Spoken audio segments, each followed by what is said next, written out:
Hey guys, it's Jen, and welcome to my ARC review of Mad Mabel by Sally Hempworth. An ARC is an advanced reading copy, and sometimes they come in the physical format, sometimes they come in electronic. I was very lucky to get a physical copy of this, since that is my preference to get a physical copy.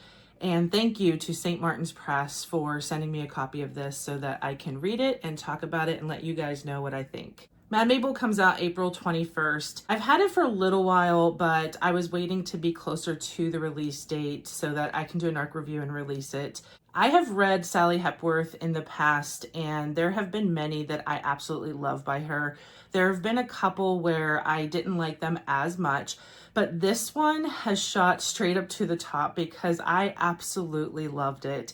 It was such a great book and so close to 5 stars for me because the character of Elsie Mabel, because her real name is Elsie, and she does end up getting the moniker of Mad Mabel, is such an interesting character. A lot of fun in a lot of ways because of how she approaches life and everything that has happened to her in her life.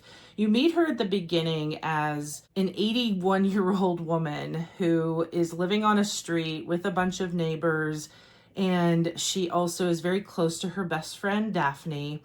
And she ends up getting embroiled in a controversy because a neighbor of hers ends up being found dead. And there is some question as to, was there foul play?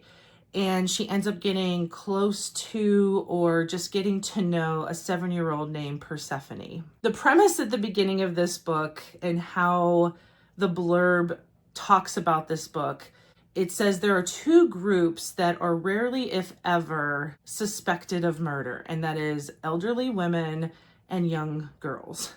She takes on this idea that there is a chance that she may be responsible, or maybe is it even Persephone that is responsible for the death of this elderly neighbor that had been found.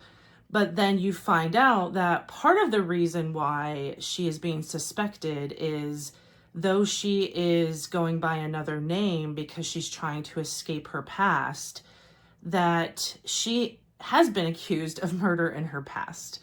And you find out one of the neighbors had known this information and had told the cops, and that's why there's some light shed on her as to what's going on with the death of this neighbor. You end up finding out a lot of her story in flashbacks, but it's also being told to these 2 YouTube, I would say, creators, these 2 people that end up coming up to Elsie and trying to find out what her story is, and is she willing to tell her story now? And she does end up telling her story to them just so that they know what happened in her past. And I feel like some of it is her just wanting to get it out and get it out there so she feels better for it, but I think that she has a few reasons as to why she ends up telling her story. There is a part of the story that I guessed fairly early on, and I was on the fence if I was right, but I would say I was pretty sure I was right. And I think I only caught it because I've seen this device used in other books and even movies, and if I reference anything, you guys would know right away what it is. But I ended up being right about it, and I wasn't mad that I guessed it. I thought it was a very interesting part of her story, and I love how it ends up getting told and what happens with that aspect of the story. It's one of the reasons why I really love the book. So it didn't bother me that I guessed early on what was going on with part of the story. And I don't want to say anything else because I don't want to ruin it. She definitely doesn't have just one trick up her sleeve though when she's telling this story, because there were several other parts that I didn't guess or didn't see coming. And I was a little surprised at a few of them. And I don't feel like it's it's not like huge plot twist or anything like that, but there are some, I would say, curves in the road of this story that you may not expect, and I feel it lends to how much you will enjoy this story because of how Sally tells it. If you have enjoyed other Sally Hempworth books, I think you will enjoy this one.